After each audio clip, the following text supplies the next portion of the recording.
Hey everyone, it's Alan Schimmel and we are live, actually live, at KubeCon in Salt Lake City. Cloud Native Con 2024, North America. We are really happy to be here. This is kicking off our first interview today on Wednesday, which is the first day that the hub is open, or the expo hall as I call it.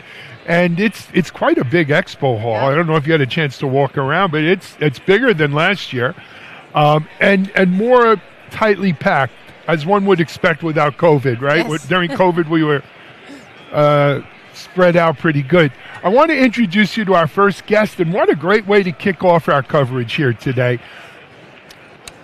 I had her name and we blew it. Ramya Sarangarajan. Yes. Sarangarajan. Sarangarajan, but She says it No much pressure. better than me. I have that crazy French accent, but we're here.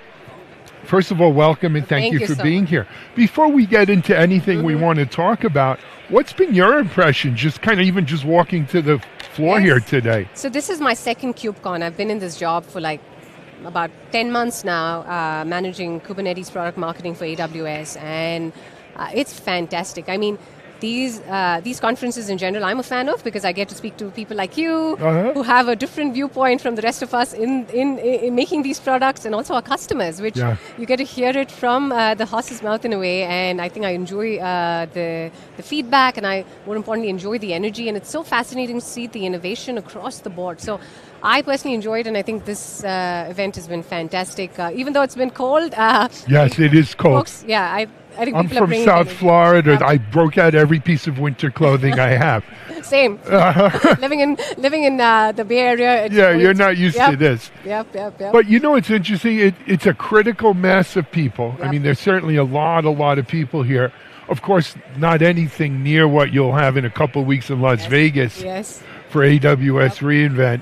Were the I think it was about 65,000 people We're last expecting year. 60,000 plus. Yep. So that'll be, if this is a lot, Yeah. that'll be even more. Looking forward to it. Yeah. You mentioned your role with AWS, but let's dive into that a little bit. Yep. If you wouldn't mind, share it. Well, before we get into your role, bring us, how do you get here today? Yes. Tell us a little bit about your story. My story is a little unconventional.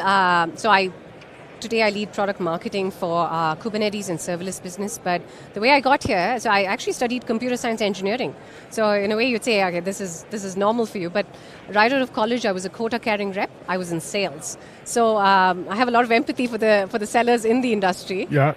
And post that, I did my MBA and then went to management consulting because I said, okay, I want to look at how the world works beyond just tech. Post that, I joined VMware in mergers and acquisitions. So I did that for a bit. So you were really in the business side. Yes, I was. But then we were building something new, and I decided to go test out product and see how that feels.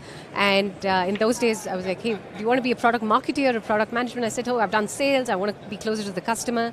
So helped VMware build what's called the marketplace. And then sort of fell into product marketing because I did a lot of the go-to-market work for the marketplace and then work beyond that, and actually was part of the Tanzu team within Kubernetes. And that's where my sort of passion for containers and Kubernetes started.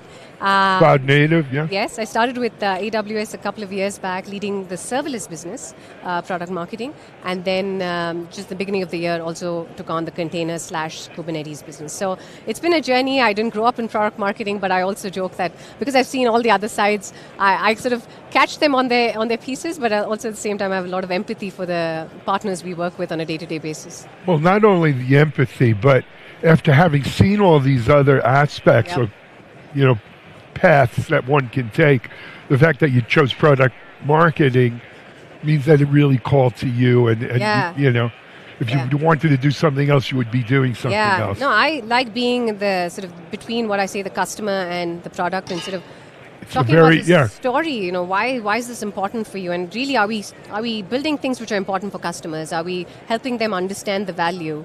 And again, going back, right, taking that feedback from customers and saying, is this how we should be operating? Especially, with AWS, we have a big philosophy about working backwards from our customers. We are highly customer obsessed. And I think this job gives me that vantage point where I can bring the feedback from customers back to our service and product teams to essentially say, what are we going to build next? What problems are we going to solve? Absolutely. You know, and I just want to say a word out to our audience. Our audience are technical people. And so many people say, oh, product marketing, probably just a person with a marketing degree. Yeah. But your story is not as unique as you think. I have met so many product marketers over the years, I've been around a while, who actually come from an engineering coding background, who come from that side of the house and move over to product marketing because, like you said, it does combine product and marketing. It's not easy, don't get me wrong. But for anyone who thinks that anyone, because of their title in product marketing, isn't technical enough to talk to them, you got another thing coming. I can't emphasize how much I use the technical degree in a way. Obviously, technology has changed from the time I wrote code, and I don't write as much code as I want to on a day-to-day basis, but I can tell you that you have to have empathy for the folks you're selling to. And that's something we focus on a lot within the team, within our group, to ensure that we understand the pain points of our customers. And I think having that background really helps. Yeah. I want to switch gears if we can. You head up product marketing for the serverless and Kubernetes. That's right. It's an interesting pairing. We're going to get into it. But I want to just focus on serverless for now. I think there's a lot of misconceptions about serverless, right? Look, AWS really pioneered the whole kind of serverless platform, if you will. For maybe some of, our audience is cybersecurity and DevOps and cloud native and everyone's AI today. For people who maybe think they know serverless, but they don't know serverless, how would you describe serverless to them? It's an interesting question, Alan, because when I started this job 2 years back, that was the question, because when we pioneered serverless 10 years back, we started it as a compute service and really started off with Lambda. Yes. Which is our reactive event-driven compute, which basically spins up when you need it and spins down when you don't need it. And now that definition of serverless has been expanded to so many different technologies in a way, storage services, AI technologies, and in a way it's a validation for what we pioneered. But the way I describe serverless is it's an operating model. It's a way of doing things. And essentially, we talk about serverless sort of being built on 4 principles. The first one being we abstract away complexity, specifically of infrastructure management, right? We want you to do things that differentiate your business and not really spend time managing